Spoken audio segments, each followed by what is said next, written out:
Achane, big hole. Kiss him goodbye. 69 points. Hi. I'm Brandon Perna, and I'm a Broncos fan. They say the first step to recovery is admitting you have a problem, and I'm a Broncos fan. Now they can get a field goal and break the all-time record if they'd like.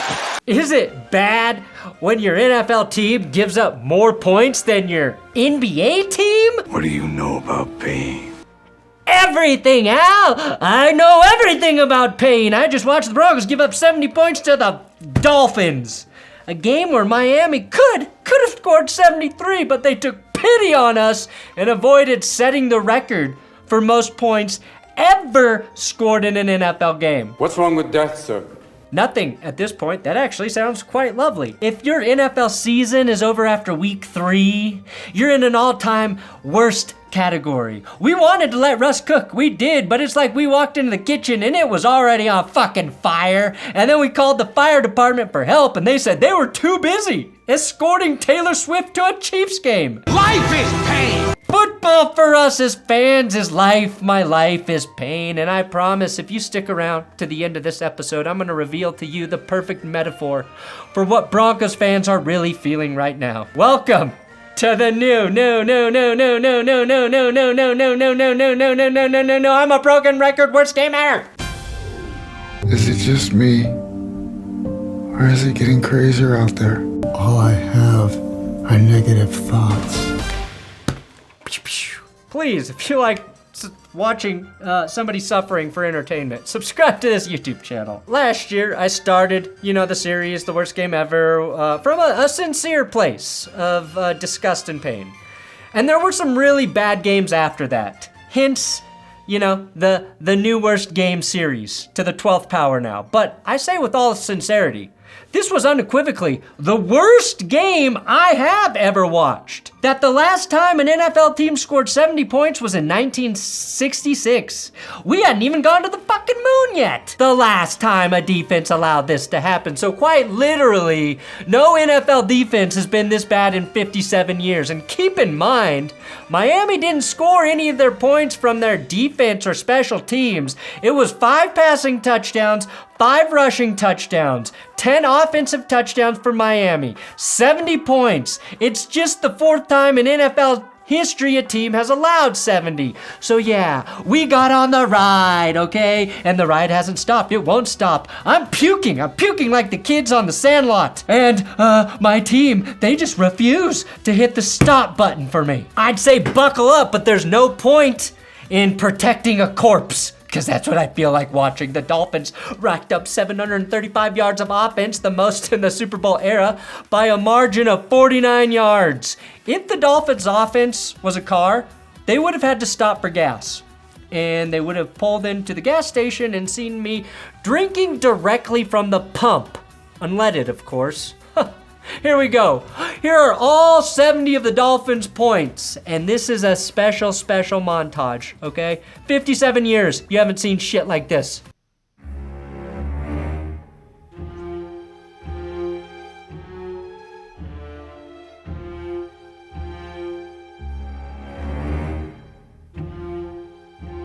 Now, the Dolphins didn't face a third down until the second quarter. Tua didn't throw an incompletion until the second half. Their offense was beautiful, frankly. It was beautiful. It's like getting caught up in the sublime wonder of a saber-toothed tiger before you realize it's tearing you apart limb by limb. And there were a lot of dumb stats and records from this game. The dumbest one? Russell Wilson and Tua both completed 23 passes. Tua had 309 passing yards, which was just 3 more than Russ. Like, Russ wasn't much worse than Tua, but the Broncos' offense is so far behind Miami's that there's a difference in 50 points. To make it even weirder, they both met their weight goals. Tua gained weight. Russ has lost weight. Stop, Miami. Just stop. We're dead. We're dead already. We're dead already. We're dead already. We're dead already. Oh, you're gonna keep going? Oh, we're dead already. We're dead. The glue fact. We are glue. We're not just glue or the glue that's been used to make some sort of craft project. We're dried on the paper. That's how fucking dead we are. Would you stop? Stop.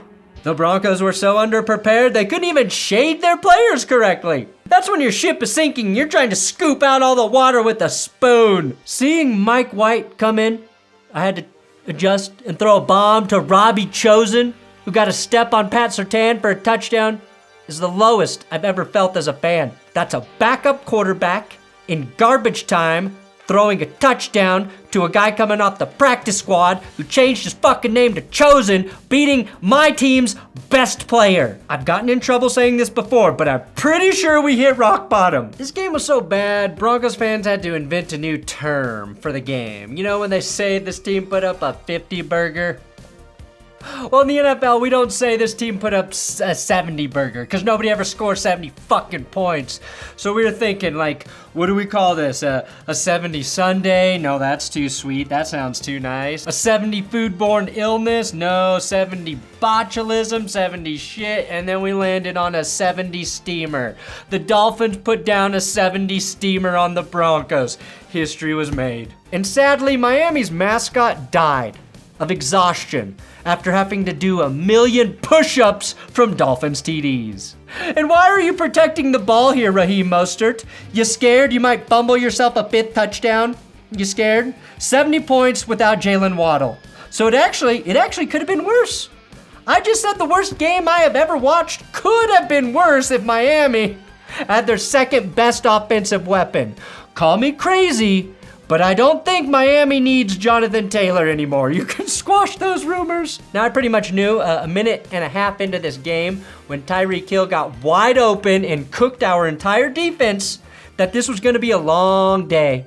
Both safeties, actually the only 2 safeties Denver dressed for this game, bit on Robbie Chosen when they should have chosen to fucking cover the fastest player in NFL history. It's a bold strategy, Cotton. Let's see if it pays off for him. Now, I didn't think it was possible for the city of Miami to take revenge on Denver for the NBA Finals in a regular NFL season game, but I think they might have done just that. Much like the Nuggets, it looked like the Broncos defense only had 5 players on the field. Actually, they should have tried that, honestly, just to confuse Tua into a mistake. Maybe if he only saw 5 defenders, he would have thought that he had a concussion and checked himself out of the game. Although I'm sure Mike White would have come in and thrown 4 TDs to Chosen had that happened. The Dolphins were basically experimenting on us like fucking lab rats by the second quarter. Tua threw a no-look shovel pass for a touchdown. Maybe Dolphins quarterbacks are at their best when they're not looking. And then in the 4th quarter, they were like, hey, let's do it again. And even though the Broncos defense had seen that play earlier, it worked even better for the Dolphins the second time. Miami was so much better than Denver, they scored while not looking. And that makes me actually happy because even Mahomes never threw a no-look TD on us. Tua, you can have that one, buddy. You can have it. Let me give you one image to sum up the game for the Broncos defense. If I could fix one thing, though, for the Broncos defense, it would be tackling. Coverage, stopping the run, and defensive coordinator. Cortland Sutton fumbled twice in this game, so yeah, I can confirm he did indeed borrow Melvin Gordon's game gloves. That was a mistake. Getting stripped both times by Javon Holland. Pretty much the only bright spot this offense had, although Russ looked fine. This wasn't your fault. That's the point! I did everything right. She died anyway. Was rookie wide receiver Marvin Mims, who hauled in a long pass and then had a kick-off return touchdown to cut the lead to just 43 points. Literally a bigger margin than the famous Chris Paul meme. Although I don't even know how impressive this touchdown really was, Miami's kickoff team had to be gassed by this point. And it'd been nearly 10 years to the day since Denver returned to kick for a touchdown. So thank you, Broncos, for showing me there is a way I could watch you do one of the rarest touchdowns and feel nothing nothing! I felt nothing! Dolphins rookie running back Devin Achane played in his second ever game today and just went for 234 combined yards and 4 touchdowns. Meanwhile, 31-year-old Raheem Mostert had 142 yards from scrimmage and also found the end zone 4 times. Mostert comes in the slot. The Broncos really do need Aqib Talib. He's the only one that knows how to stop Achane. Remember when we did fun things in football games, remember? Mike McDaniel could have easily sent Jason Sanders out in the 4th quarter to hit a field goal and give the Dolphins the record with 73 points. And I wouldn't have blamed him.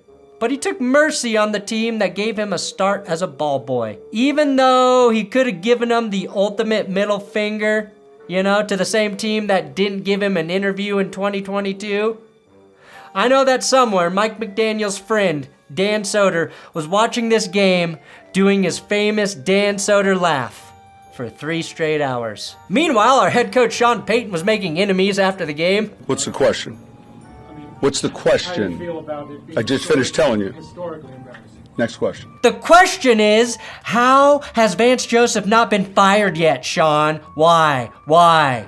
Keeping Vance Joseph this long is easily the biggest scandal involving one of Sean Payton's defensive coordinators. And yes, I do remember Greg Williams telling the Saints to give Frank Gore a concussion in 2011 in Bounty Gate.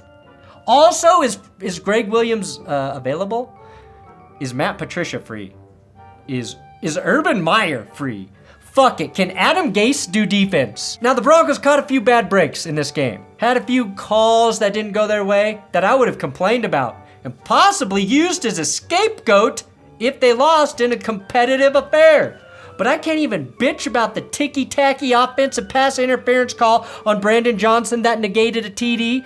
One of the booth officials said it shouldn't have been called because the defender was moving. The catch Cortland Sutton made that they said Denver had a good chance to win had they challenged the play, or even the illegal formation by Brandon Johnson again that negated a touchdown. Or the missed face mask on DJ Jones, who literally had his helmet ripped off his head. None of that would have won the Broncos the game, even if they got all the calls. Let's say best case scenario, that nets them 17 points. They would have needed to times that by 3 to win by 1. Last week, when Denver let Sam Howell and the Commanders score 35 points, the fire Vance Joseph tweets were cute. This week, after watching Buffalo pick Howell 4 times and hold Washington to 3 points, sack him 9 times, and then give up 70 points, I hope Rex Ryan is named DC by tomorrow. And if he says no because Walmart won't offer him enough feet, bring back Wade Phillips. You know how I know that won't happen, though? If given the opportunity, I think Sean Payton will find the one defensive coordinator who could give up 80 points. I have no faith in any personnel decision he wants to make right now. What's the question? What's the question? I actually feel sorry for Dolphins fans because your team has peaked. Your team peaked. You won't be any better than this season. You'll never score 70 points again, unless you play the Broncos again. Wait, you don't play the Broncos again, do you? So guess what, Dolphins fans? You might be the actual losers of this game. No, I'm kidding. It was us. We lost by 50 fucking points. It's us. It's us. It's forever us. The bright side for the Broncos is they have a chance to become the front runners in the Caleb Williams sweepstakes if they lose to the Bears next week. Oh my God, the ultimate tank bowl. But I have a bad feeling that Caleb Williams is going to watch that game and wonder why the hell he would be willing to play for either team when he could go back to USC and rake in a few more $1 million in NIL deals, or literally just pull a John Elway and demand an immediate trade. That would probably sting more given the cruel irony of the situation.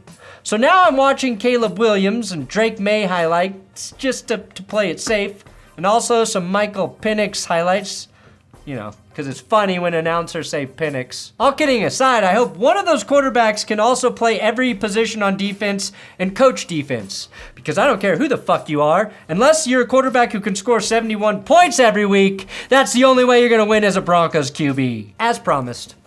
It took me a while. Broncos fans are Jesse Pinkman right now. And Walter White is an amalgamation of Russell Wilson, Sean Payton, Walmart, Elway drafts, and every wrong decision the Broncos front office has ever made. I want nothing to do with you. I have never been more alone. I have nothing All right, it's all gone. Get it? A lot of people ask me, which was worse, losing after the Hail Mary last week or watching the Dolphins drop 70 on you? My answer is correct. Thanks for watching That's Good Sports. Please subscribe here on YouTube. Because one thing's for sure, I'll be miserable for 15 more weeks. Your meth is good, Jesse. As good as mine.